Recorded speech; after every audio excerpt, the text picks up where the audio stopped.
Hi guys, and welcome back to Pass and Move. For today's episode, we'll be taking on our pretty much our rivals really now in West Ham. They're in 14th, so it seems a bit strange to be showing you this game. But as I mentioned previously in other episodes, we've taken on the so-called smaller teams this episode. West Ham aren't really, not this episode, sorry, this season. But West Ham aren't really a smaller team. I mean, it's strange that they're in 14th position, but they actually managed to be in third last year, and they are playing European champions, well, basically Champions League football. And so it's a bit strange to see them there. I think probably the Champions League has taken a toll on them. But I'll show you exactly why in a moment. As you can tell from the table here, we're actually in 4th place. And it's been quite disappointing set of results since we last met. Arsenal are, they have a game in hand, but they are, I think that's 9 points away from us. And just show you what's been going on. It's just been disappointment after disappointment since that last episode which you guys watched, which was the 2-0 defeat of Aston Villa basically.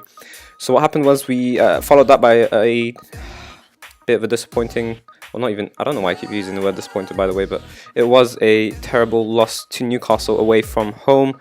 Luke Shaw getting the own goal and Wilson managing to score a goal in 88th minute to, a consolation goal. But in truth, we dominated, we should have won.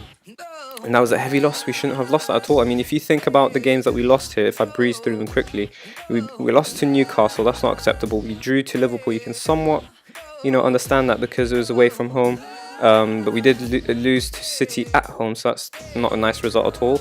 And we also had a loss against Southampton, so just a terrible run of Premier League form. But even if you just look at the colours here since that Aston Villa game, just a terrible colours. You only got 4 wins here. But yeah, we managed to beat Chelsea in the FA Cup. We also got through the Champions League into the next round where we were playing against West Ham. And even that didn't end too well. We actually drew with West Ham away from home, so we were going to go through on away goals, but West Ham managed to beat us at home 2-0. That was an awful result. Really no excuses for this type of performance whatsoever. My players just couldn't recover from their terrible form in recent games. The loss against Southampton, I guess, was a bit too much for my players. And Marwan Fellaini, the player that we managed to sell before, he's the one who scored their first goal. And what's worse is Phil Jones made a terrible mistake and scored an own goal as well. But in truth, we could have ended this game before Southampton even started it, which was 2 penalty misses from Verratti and Mata. It's forced me into making, picking penalty takers from now on. I used to just leave it on automatic, but now I just have to, especially with Verratti. This isn't his only penalty that he's missed, so I've switched it around now. I've actually set some instructions. But yeah, what followed that Chelsea 2-0 win, a nice little double from Marshall, was a draw with Liverpool. Now this was a bit upsetting just because of how we controlled the game, and after we scored straight after the first half, I was thinking about going a bit defensive, but I figured we're a bit on the front foot, so it didn't really make sense to go defensive. But I probably should have in hindsight, just because they scored in the 76th minute and we couldn't recover from that. They just went defensive. They tried to hold on to the draw for some reason, even though they were, their home basically. But we did manage to, get our revenge on Bournemouth, basically 3-0 win here. We lost to them earlier in the season 3-1 away from home, so it was nice to get our revenge at home. And but yeah, what followed that was another terrible home game, 1-0 loss. James Rodriguez scoring a incredible goal. I'll quickly show you that if I could. But what makes this game quite upsetting was that they had a player sent off in the 27th minute, and from then onwards I expected us to not only draw, but to at least actually win the game. I expected us to win the game if we had what does that make it, like 60 minutes worth of game time to actually at least equalize, if not win the game, at least equalize. But we didn't even manage to do either. And you'll get a chance to see here what James Rodriguez does. It's just quite incredible. Just blast it in from, I don't know, that's about 30 yards. De Gea stood no chance, top corner, and that's what you get when you buy James Rodriguez. And then what followed that was a nice 6-0 win against Hull, but they are Hull, so a bit of an expected win. I've already mentioned about the West Ham game, so the 2-0 loss to Southampton, we talked about that too. The nice sort of thing was that we did at least make it into the FA Cup final, beating Norwich in extra time. At first I thought we were going to lose the game because Johnny Hewson scored in the 77th minute. But Luke Shaw managed to grab us a goal in just 3 minutes away from time. But yeah, we also managed to get a penalty through Anthony Martial. He scored it, he made no mistake. He's our penalty taker now basically. It's going to be Mata, Martial and Rashford. They're the best ones in our squad. And yeah, Depay managed to get on the team sheet as well. Anthony Martial missed a penalty in the 104th minute, but he actually managed to get on the rebound and score that, so that's not too much of an issue. And he did score the first one, so you know, he can take penalties. But anyways, we've got only a number of games left here to the Premier League, and we've also got a nice little, you know, Manchester derby basically in the FA Cup final. I'll hopefully be showing you guys that game. But yeah, we've got a bit of a run of games here. I'm playing West Ham today for today's episode. We also got to play Arsenal, and that's what makes this Premier League losses that we had so terrible, is because if we won our games, Arsenal have lost to City and Bournemouth since, and I think they also drew against Aston Villa.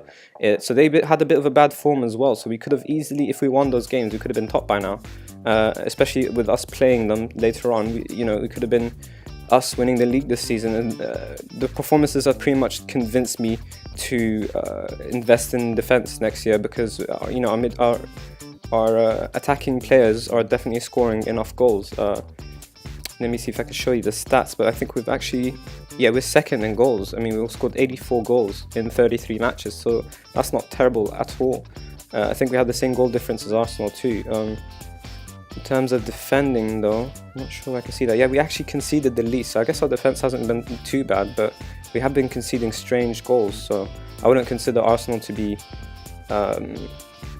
you know, like strong defensively. But anyways, we'll see how it goes. If we get into today's game, I've already accidentally once again forgot that I'm going to be live commenting this game, so I skipped ahead.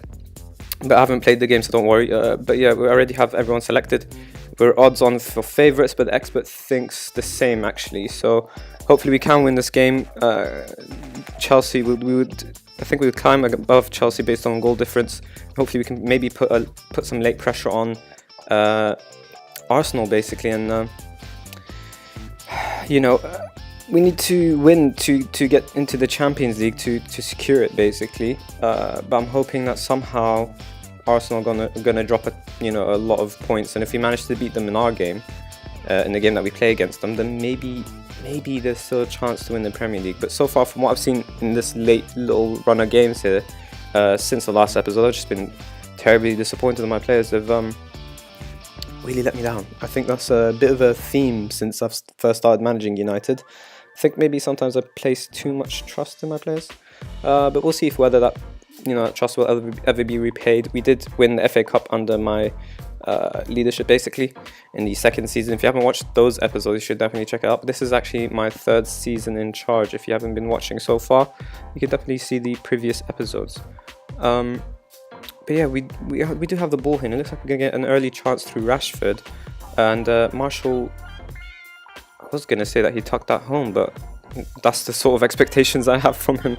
If I can quickly pause the game and show you actually how many goals he's managed to score since the start of the season. It's actually been incredible for his age. He's had 38 starts and he's managed to score 37 goals and get 12 assists, not to mention 6 appearances off the bench. So he's in incredible form. He's 23 years old. He's finally getting into that age where he becomes more consistent, and he does obviously still have the odd number of games where he's not really in form, but definitely deserves to start today. Mata's also playing. He's coming for Januzaj. Januzaj he got injured, so Mata's been included in the squad recently. Mkhitaryan's also here. We've got Luke Shaw, Verratti and Pogba, of course. Rojo and Jones in the centre-back positions too. Not a star-studded centre-back positions, basically, or star-studded players, but that is one incredible shot from Pogba. We've seen him score those, so can't really fault him, I guess, for trying that. But yeah, it is him who brings the ball forward again. He looks like he goes on a little run, and Martial does well to find Mata, and that bounces in off Adrian. I thought that was going to count on his own goal, but it actually counts for Mata, so that's great. Their goalkeeper a bit unlucky. We're going to get another chance to look at it here. Pogba does really well to find Martial, but Martial does even better to just have that vision to play Mata through. And God knows what goalkeeper's doing there. That should actually count as an own goal if you ask me. But But yeah, we'll take it. 1-0 lead. We need the win. I'm going to get a chance through a set piece, and Rashford can put a nice ball into the box. He squares it to Mata, and Mata again, that's his second goal of the game. And it looks like we might just run away with this. For some reason, West Ham doing much better in the Champions League than they are in the Premier Division. And a bit unusual. They're in 13th. They should be wanting to win this. And it looks like Rashford's pass had a bit of a deflection off Noble, but Mata makes no mistake. That is not a deflection by any means. And 2-0 up with 15 minutes in. So hopefully we can maybe get ourselves one more. It looks like my players are really keen on getting the revenge that I mentioned about earlier in the team talk. So we can do this basically. If we get one more goal, then we can secure this win. And maybe I can bring on some players on the bench, give some people some rest for the rest of the season. Looks like Mata might score this from a free kick, and he does. That's just what he brings to the table. Mata's incredible. 30 years of age now, I think, if I'm not mistaken. Him and Mkhitaryan are the oldest players in the squad, far as I know. And yeah, he's been injured for most of this season, but he's still quality. It doesn't matter what he does. Just a quality player to have in your squad. Mata, always enjoyable having him. The only thing I hate about him is that he drops too deep to get the ball sometimes, and it makes no sense with two playmakers playing behind you. Why would you want to drop? You've got a deep line playmaker and I'm going to tell them not to be complacent, because some of them are complacent, but actually I would have liked to have told them that they did a good job, because they did. But yeah, Mata, what I was saying is that he drops deep, and it makes no sense when you've got a deep line playmaker in Verratti and a world-class midfielder in Pogba, who's playing as a roaming playmaker. So it really doesn't make any sense for him to have dropped deep to receive the ball. But I mean, you know, he's got a hat-trick in this game. What kind of advanced playmaker gets a hat-trick in these type of games? You tell me. Mata might... Oh, he goes for another from a free kick. That's just incredible. You guys are getting a treat of goals here. Mata scored all 4 goals. I'm not sure what West Ham have done to piss him off. I'm just glad to... Oh, that is just a beauty. Poor Adrian, he doesn't stand a chance there whatsoever. But we're getting into the 60th minute here. We can afford to make some subs. I'm actually going to rest Mata, even though he's not even really tired, just to give him, well, basically a rest, because if he scored 4 goals, he's got 9.9 rating, can't do any more than that. Give some other players some game time, and let's leave it as this for now. No one else is really tired, and no one else has made, had a crazy stand-up performance like Mata has. He's basically, essentially won this game for us on his own. 30 minutes left here. For some reason the subs are taking a bit long. And it looks like West Ham have actually gotten more defensive, which is a bit unusual. But it looks like they're just trying to reserve energy, I guess, and hold on to, try and make this not be any more embarrassing than it has been already. But I'm going to bring on Lingard, see what he can do. Thinking of selling Lingard and Bailly, because they both had pretty poor seasons this season, and neither of them are like a crazy ability either. They've only got good ability, I think, for most Premier Division sides, so I think I might be selling them. If you're not playing well and you've got low ability, it doesn't really make sense to keep you on the team.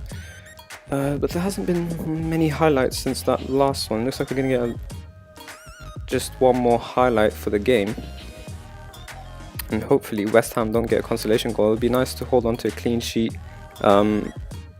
We also are the side who've conceded the least goals, as I showed earlier on the season. Thankfully that is going to continue, because Zaza's just had a strange shot there. God knows what he was thinking.